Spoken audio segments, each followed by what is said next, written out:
Cut money নেতায় ভরপুর তৃণমূল, যেমনটা অভিযোগ বিজেপির।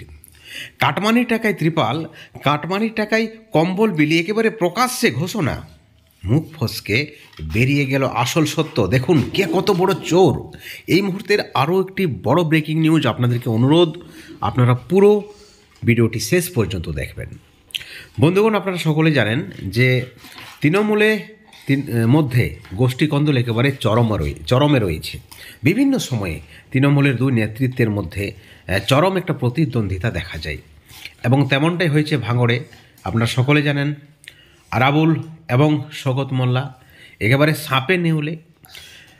ঠিক এই পরিপ্রেক্ষিতে যে খবর উঠে এসেছে যে শওকত মোল্লা তিনি একটি কর্মী সভায় বলেছেন এবং সেখানে কি বলেছেন, তিনি আসলে প্রতিদ্বন্দ্বী আরাবুলের প্রতি ইঙ্গিত করেছেন এবং আরাবুল পঞ্চায়েত সমিতি থেকে লক্ষ লক্ষ টাকা তছরূপ করে এই ধরনের অভিযোগ করেছেন। এবং শওকত মোল্লা অবশ্যই দাবি করেছেন, যে দাবি যা শুনলে আপনারা চমকে যাবেন।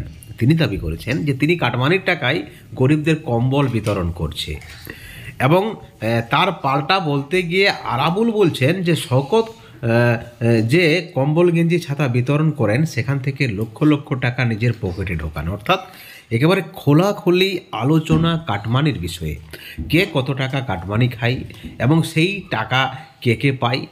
শওকতের স্ত্রী, শ্যালক, ভাই সকলের নামে নাকি একাধিক কন্ট্রাক্টারির লাইসেন্স রয়েছে, সেখান থেকে তারা লুটে পুটে টাকা খায়।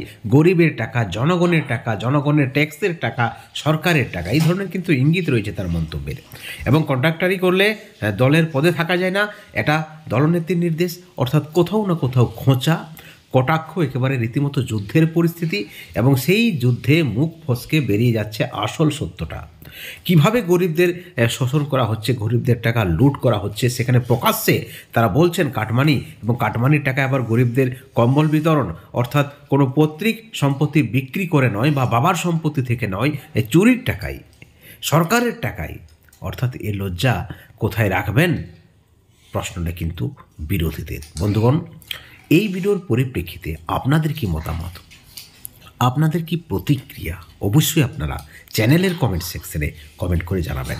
সবশেষে একটাই কথা বলবো, ভালো থাকবেন, সুস্থ থাকবেন, কিন্তু কোনো ধরনের দুর্নীতি থেকে অবশ্যই দূরে থাকবেন। Thank you so much.